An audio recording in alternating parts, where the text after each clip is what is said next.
कि आप भी उन क्रांतिकारियों से कम दम नहीं लगते हैं। तो बोलो देखें, भारत माता की, भारत माता की, भारत माता की। मां भारती के शहीदों को याद करते हुए मां सरस्वती के चरणों में वंदन। मंच पर विराजमान अखिल भारतीय विश्वकर्मी महासभा के राष्ट्रीय सचिव और शारीरिक शिक्षक श्रीमान रूपाराम जी, हमारे विद्यालय के प्रिंसिपल साहब, कैप्टन साहब और उप सरपंच साहब तथा ग्राम से पधारे हुए सभी ग्रामीण बंधुजन, तथा नन्हे मुन्ने प्यारे बच्चों, आज हम सब लोग 72वें स्वतंत्रता दिवस के उपलक्ष्य में अपना राष्ट्रीय पर्व मनाने जा रहे हैं। और इस राष्ट्रीय पर्व के बारे में मेरे से पूर्व के वक्ताओं तथा सभी विद्यार्थियों एवं कैप्टन साहब ने आपको इसके बारे में बताया। मैं इतिहास का शिक्षक होने के नाते 72वें स्वतंत्रता दिवस इसकी इतिहास के बारे में बताने की जरूरत वैसे है नहीं, क्योंकि इतिहास के बारे में पूर्व के वक्ता सब लोग बता चुके हैं और बच्चों को तो हमेशा इतिहास अध्यापन का कार्य करते ही रहे हैं।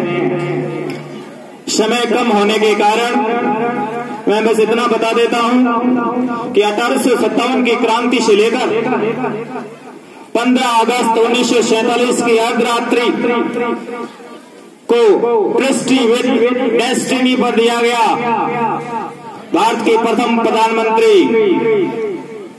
पंडित जवाहरलाल नेहरू द्वारा वो भाषण खुद ब खुद बयां करता है कि भारत को आजादी कितनी मुश्किलों से मिली। इस दौरान शहीद हुए विभिन्न क्रांतिकारियों तथा विभिन्न महानुभावों को मेरा नमन। आज मैं स्वतंत्रता दिवस पर कुछ बातें स्वतंत्रता से हटकर करना चाहता हूं। सबसे पहली बात तो इस विद्यालय का सदस्य होने के नाते पिछले 1 साल से विद्यालय माहौल और परिवेश को देख रहा हूं, जिसमें आ रहा आमालचूल परिवर्तन, सभी ग्रामीण वासियों का सहयोग और इनकी आपसे मिलनसार भावुकता। इसी की वजह से ही जिस विद्यालय में पिछले वर्ष 517 बच्चों का नामांकन था, जो इस वर्ष बढ़कर 606 हो गया। यानी यह तो स्पष्ट है कि ग्रामीण वासियों का सरकारी विद्यालयों में विश्वास बढ़ा और हमारी पूरी कोशिश रहेगी कि हम आपके इस विश्वास पर खरे उतरें। लेकिन इससे पहले कुछ गुजारिशें मेरी आप लोगों से भी है।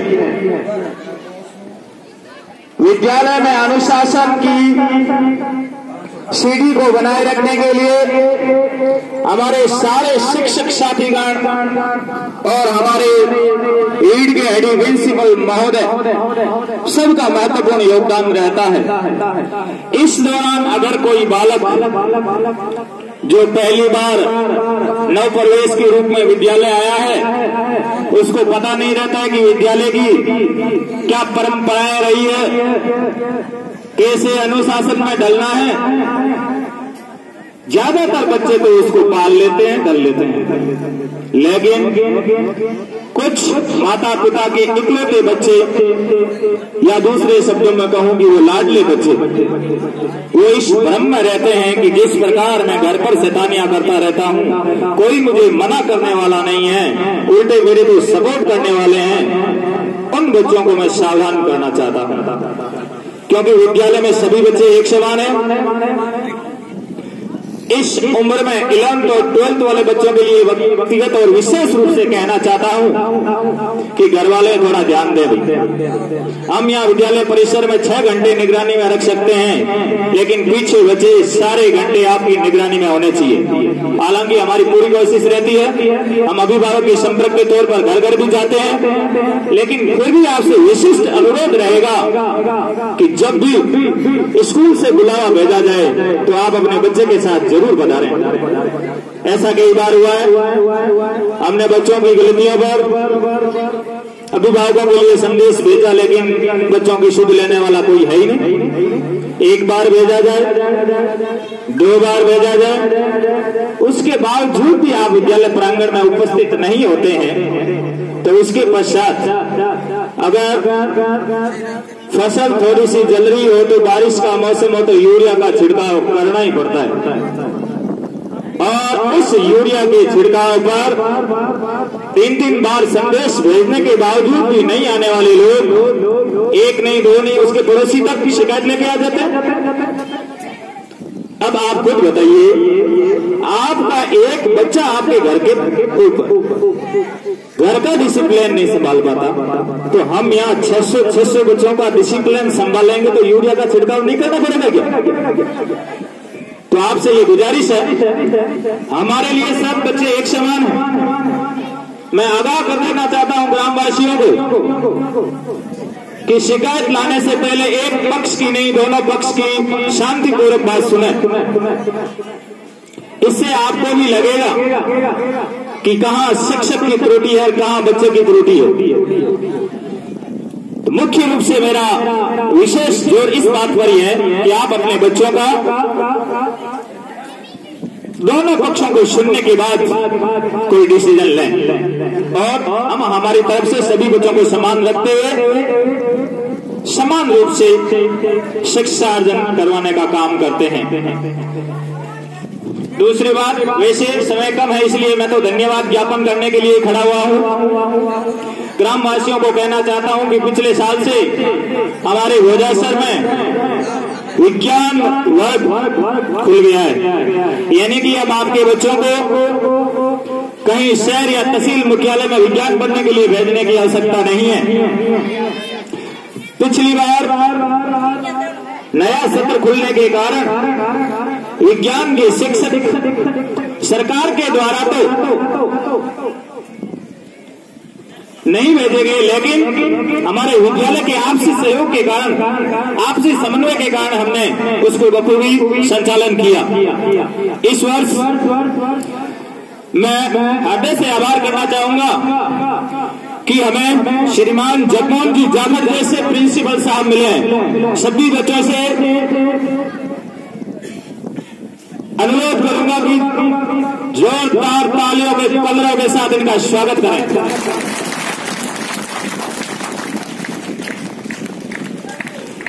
कुछ इनके वाक्यों के कोटेशन को हमने भी हमारे जीवन में उतारने की कोशिश की है। अभी तो चंद महीने हुए हैं। इन्होंने आते ही कहा था, कई लोग कह रहे थे ये व्यवस्था ऐसे नहीं संभलेगी, वैसे नहीं संभलेगी। तब इन्होंने कहा वैसे मैं तो यहाँ का हुई हूँ, मैं मान लो बाहर चौराहे पर खड़ा रह के कह दूं कि भाई मैं तो बाहर का हूँ, मुझसे ये 12वीं का विद्यालय कैसे संभलेगा? नहीं, आप व्यवस्थाएं संभालेंगे और बखूबी संभालेंगे, और इसका प्रभाव आप ग्रामीण जन देखते रहे होंगे। बच्चे खुद आके कह देते होंगे, और विद्यालय का अनुशासन पहले की तुलना में काफी सुधर गया है। और अगर विद्यालय का अनुशासन सही रहेगा तो परिणाम भी अच्छा देखने को मिलेगा। इसके बाद हालांकि कैप्टन साहब चले गए, मैं आभार करना चाहूंगा उनका। हमारी हर समस्याओं में हमारी हर प्रकार के कार्यक्रम में कंधे से कंधा मिलाकर सहभागिता देते आए हैं। उसके बाद मैं आभार करना चाहूंगा विद्यालय के वृक्षारोपण का कार्यभार लेने वाले बहराराम जी धारणिया साहब का, हालांकि वो भी आए और अपना सम्मान पत्र लेके चले गए।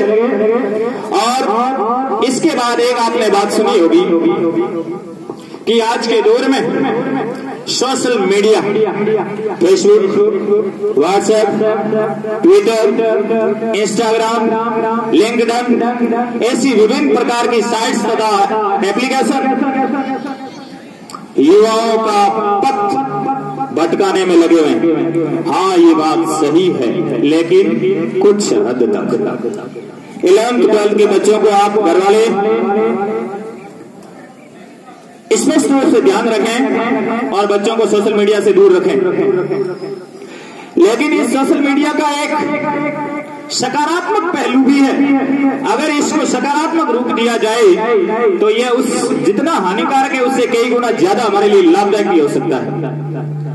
इसका उदाहरण पेश किया है हमारे भोजासर के युवा मंडल के साथियों ने। तालियां उनके लिए भाई, जिन्होंने, हालांकि अभी रामेश्वर जी सर ने बताया था कि एक व्हाट्सएप का ग्रुप बना करके प्रत्येक गांव के ग्रामीणवासी जो या तो नया जॉब लगा है या कोई अपना व्यवसाय बिजनेस कर रहा है या कुछ 500 या 1000 रुपए देने में हर कोई सक्षम है, ऐसे करके पैसे इकट्ठे किए और विद्यालय को जो आप तक ये आवाज पहुंच रही है, ये साउंड सिस्टम बैंड किया। उसके पश्चात विद्यालय में वृक्षारोपण के बाद इनको पानी पिलाने के लिए मोटर को बैंड किया और आज इनकी सुरक्षा के लिए 15,000 रुपए नगद राशि भी इन्होंने बैंड की है। इसमें विद्यालय परिवार ऋणी रहेगा। समस्त भोजासर युवा मंडल के और उसका प्रतिनिधित्व करने वाले हमारे भगवान राम मोदी साहब का, इन्होंने ये साबित कर दिया है कि हम सीमाओं पर तो आपकी विदेशी आक्रांताओं से रक्षा करते ही करते हैं, लेकिन जब हम गांव आ जाएंगे तो यहां पर भी आपकी सहायता और सहयोग में कमी नहीं आने देंगे। बहुत बहुत आभार प्रकट करना चाहूंगा मैं पुनः भोजासर युवा मंडल का। अंत में मैं ये कहना चाहूंगा कि विद्यालय प्रोग्रेसिव रिपोर्ट आप लोग जरूर देखें। पहले के समय में ऐसा होता था कि प्रथम परख, द्वितीय परख और तृतीय परख, अर्धवार्षिक और वार्षिक परीक्षाएं निजी विद्यालयों के द्वारा प्रगति पत्र घर पर भिजवाए जाते थे। लेकिन ये मैं आपको विश्वास दिलाना चाहता हूं कि इस वर्ष से आपको भी मिलेंगे। जब हम आपको बुलाएं अभिभावक के तौर पर आप पीटीए की सभा में विद्यालय जरूर पधारें। इसी से ही तो पता लगेगा कि आपकी आने वाली पीढ़ी में ये संतानें कितना कमाल कर दिखाएगी। इनका प्रोग्रेसिव कार्ड समय समय पर आप विद्यालय में भी आकर के और हम घर भिजवाए तो वहां पर भी जरूर चेक करें। अपने बच्चों की कॉपियां भी जरूर चेक करें, क्योंकि आप अपने संतान को सिर्फ विद्यालय के भरोसे छोड़कर इतनी श्री नहीं कर सकते। एक व्यक्ति की अपने इंसान की सफलता ही उसके जीवन की सफलता है। इसीलिए क्या हम अपनी सफलता को, अपनी भावी पीढ़ी को सिर्फ 6 घंटे किसी को समर्पित करके चैन की सांस ले सकते हैं क्या? नहीं। मैं तो पुनः यही गुजारिश करूंगा कि 11th और 12th की उम्र के आसपास के लड़कों का विशेष रूप से आप घर पर भी ध्यान दें। इससे आपका विद्यालय परिवेश तो सुधरेगा ही सुधरेगा, घर परिवार और गांव का भी परिवेश सुधरेगा। मैं तो पुनः हमारे ज्ञान की गंगा बहाने वाले सभी शिक्षक साथियों और हमारे विद्यालय के प्रखर भरा, प्रखर ओजस्वी और निर्णय लेने में डिसीजन मेकिंग का जो पावर, इतना अद्भुत पावर मैंने प्रिंसिपल साहब जैसा नहीं देखा है, तो इसका प्रभाव आपको भविष्य में जरूर देखने को मिलेगा। आप सब लोग इसका सहयोग करेंगे। एक बार पुनः मैं 72वें स्वतंत्रता दिवस की सभी ग्रामवासियों, बच्चों तथा शिक्षक साथियों को हार्दिक शुभकामनाएं देना चाहता हूं। जय हिंद।